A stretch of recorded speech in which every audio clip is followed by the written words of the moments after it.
in the stunning location at Coles Bay in Tasmania, and we have the winner, Matty White, winner of the Coles Bay half. Matty, great race out there today.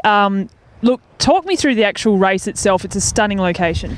I mean, you can just see from the footage, it's just amazing out here. You know, I was talking earlier about how I've raced a Port Douglas race, and it's a similar type of course. You know, you run on the beach and you're up in tropical North Queensland, and it was pretty similar here. You know, you're running along and you kind of have to pinch yourself. You think you're in a tropical place, but you're actually in Tasmania with the wind blowing off the Bass Strait, and yeah, it's amazing. It blew me away. Now, let's talk about the swim. Perfect conditions this morning for the swim, and the water surprisingly wasn't too cold. I think we're both surprised about that.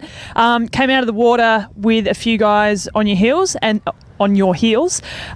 then out into that bike course. Talk us through the bike. Yeah, I was really struggling. I mean, I was in Thailand for 8 days last week and I wasn't able to touch a bike. So I did a few little swims and a few runs, but today was just more about how I was going to, you know, go about feeling my way through. And I really grovelled on the bike. It was really hard work, and I rode with Michael Murphy and one of the Tasmanian guys who was really strong, Hayden Armstrong, who was just absolutely awesome. And yeah, full credit to him. I think he finished 3rd or 4th, I'm not sure. But yeah, I mean, you can see why the Tassie guys ride so well, because there's so many hills around here. It's harsh. I mean, the road was dead.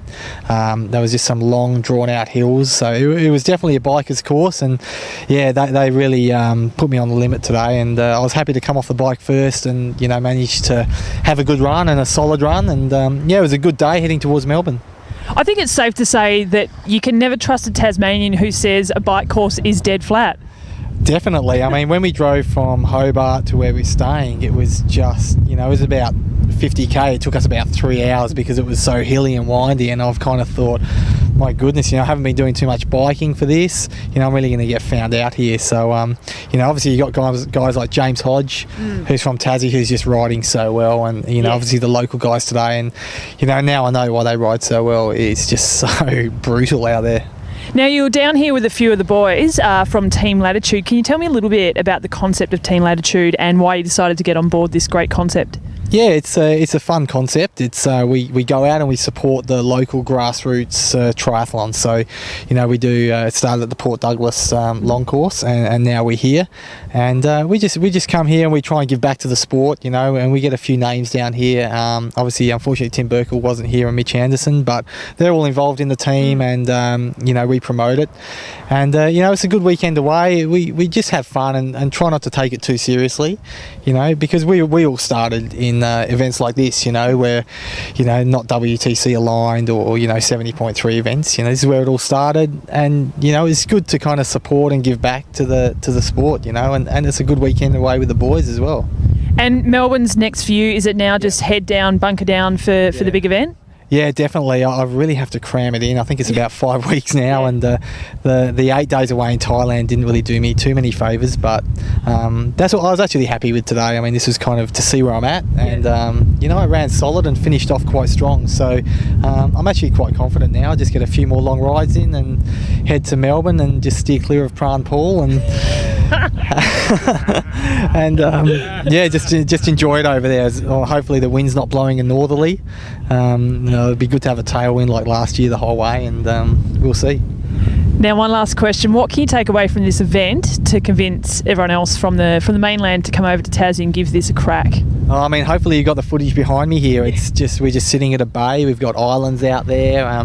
The actual other side of the bay is just beautiful. I mean, there's massive cliffs and huge islands, and yeah, it's great. There's heaps of cool B&Bs here, and you know, it's a real cool little weekend away. I'd definitely love to come here and take the family, and yeah, and it's actually quite warm. I mean, you can go for a swim here in Tasmania without a wetsuit on, so that kind of says it all, really.